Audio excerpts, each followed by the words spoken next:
Hey everyone, Mark and Joey here on a Friday morning. Beautiful day here in Ontario, Canada. If you're new to the show, that's where we live, and we're going to be talking NBA in a second. But we want to welcome a new sponsor, CoolEyeCover.com, and as you can probably tell, Cool Sunglasses is their product. Joey, you bought a top-end pair for golf. Obviously, very important in the sports world to have the right glasses, and you're enjoying them. Yeah, I got them for golf and tennis, and they've really helped, obviously my vision. They're so comfortable. I wear them all the time, so I never have sun issues. Obviously, protecting those eyes is very important, and the sun is very powerful these days. It also provides some sport advantages, too. It helps you get rid of the glare on the court or on the grass. So if you're into sports, check them out. Get sports player glasses. But if you're just chilling around for the summertime but still want to look good and protect those eyes, go get a pair of sunglasses. We've got men's and women's from many different styles, many different price ranges. And definitely you need them this summer. It's going to be hot. Enjoy it. And it's this time of year. So For sure. go grab a pair and check out CoolEyeCover.com and see what they got in store for you. But let's get back to our show. The NBA draft last night. We did a pre-show. There was a trade after we did our selections. I don't think there was a whole lot of mystery. We didn't come up with anything genius, but one trade was made that changed our thoughts on who went number 4. Well, yeah, we did the top 5, and really this was the only difference was the 4 pick that was originally acquired by New Orleans from the Lakers, went to the Hawks, and then the Hawks traded back to the Lakers. So Lakers got their number 4 pick. They didn't take Darius Garland, who we all thought the New Orleans Pelicans would take. They took DeAndre Hunter. I think it's a good pickup for them. I think it was someone they wanted to get. Obviously, they had the pick, and they weren't sure if they're going to get a trade before the draft, so they had kind of built up to who they were going to decide to choose if they had to go with the pick in the draft. At the end of the day, they just got it back. So they got the guy I'm sure they're looking for, someone they think that could come off the bench early right now in his career and maybe start playing as soon as possible if needed. But I think it's a good pickup by then. I think it's always good that they got what they traded away almost back. Yeah. And then, obviously, that pushed Darius Garland back, who was actually kind of the story of the draft for me because he only played 9 games, but they said that was interesting, wasn't it? His skill was so insane that they thought he should go this early. So he went number 5 to Cleveland. Unfortunately for him, he has to go to Cleveland, but I think, good for Cleveland. They got a young player in him. Yeah. I think the talent is legit. I've watched tape on him and he looks unbelievable. It's just always hard to tell what 9 games does for you. Kyrie Irving's another one who's famous for playing. I think he played 11 games and got drafted early. So, they go based off skill. Obviously, you never know what the injuries of these guys. People may not know Steph Curry had many ankle injuries early in his career, and now he's Steph Curry. So, they held on there, and that was kind of the top 5 of the draft. Shout out to RJ Barrett, who was top Canadian, number 3. But we had, I think you said 4 Canadians in the first round, 6 total. 4 in top 20 and 6 overall, so pretty amazing. And one of them, actually, for the Canadians. Funny story, I didn't even know, because we weren't friends, but he went to my school way back in high school.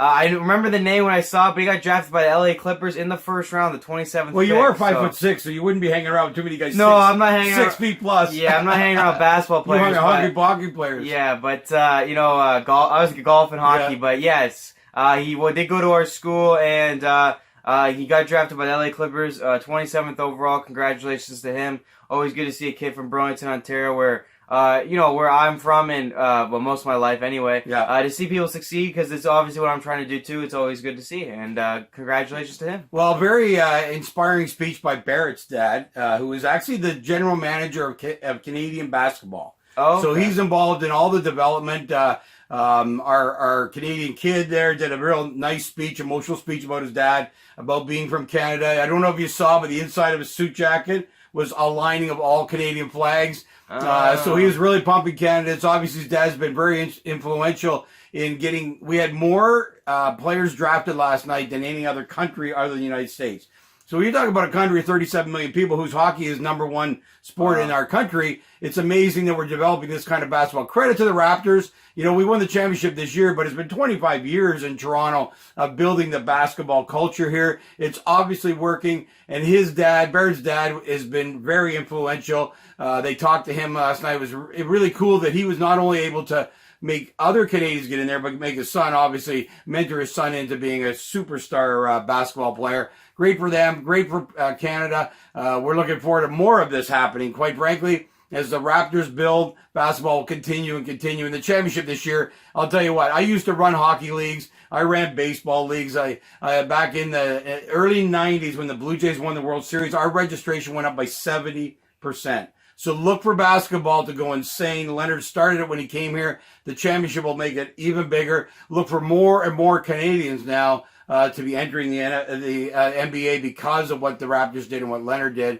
And so very, very great night for Canada in there. But typical, lots of great players from the States, of course. Lots of draft picks. What we're going to do, we actually talked about this yesterday.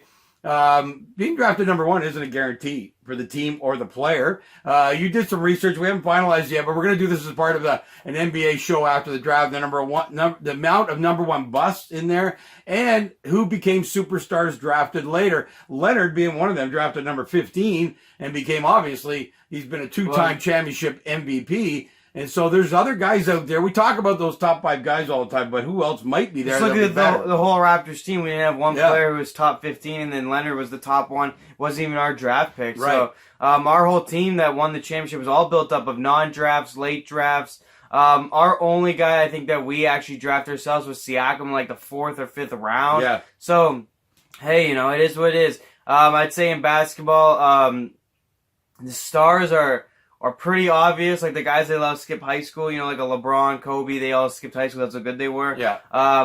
College. And then you got Zion Williamson. I think you get some of the number ones are gigantic. But in those years, there's a lot of years where you look and go, you just don't know. You know, you just gotta. And you feel bad when you don't win the lottery on the year that LeBron's. Yeah, like, I unfortunately remember the first time a Canadian was ever drafted first overall was Anthony Bennett.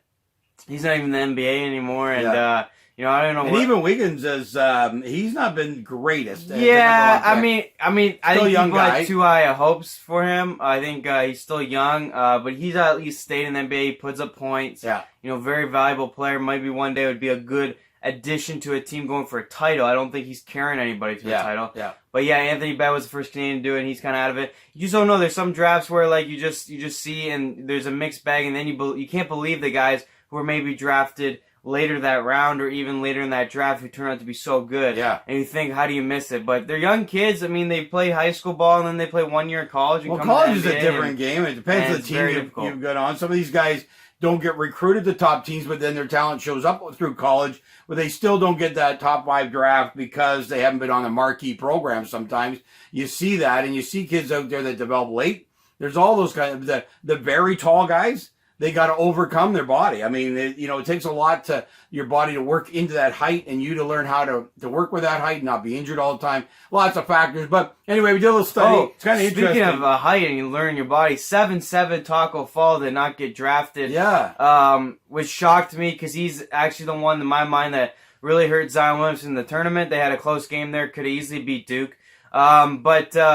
Yeah, it did not get drafted at all. So that tells me that maybe he'll be an undrafted guy. Maybe he'll get to go to some summer camps, and he may make it. But he's one of those guys that down the road he could have a. But how don't you waste a pick on him? How use a pick? 7'7". I mean, he could easily be a Yao Ming. Come on, guys. Yeah. Like, let him put on some weight, teach him some few things. 7'7". I don't know how you don't. I mean, with the way rebounds are going these days, where everyone's shooting from the outside, anybody can get a rebound. Put one guy down there, and he could be it, and just grab rebounds. Like, well, we won a championship and couldn't rebound off our defensive board to save our life. So, yeah, it was.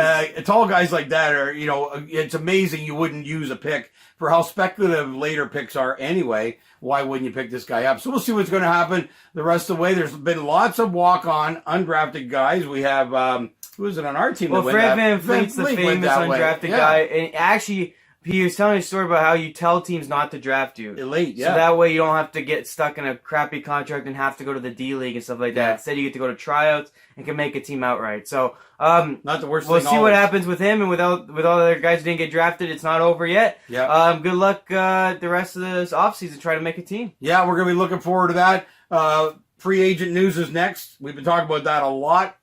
I don't think there's any massive updates to that. But we will be watching the free agent, guys that have opted out of contracts. They can't finalize things, but they've opted out. They tell you they're going the free agency route, so there's going to be lots of talk about that. And we'll be back to follow the free agents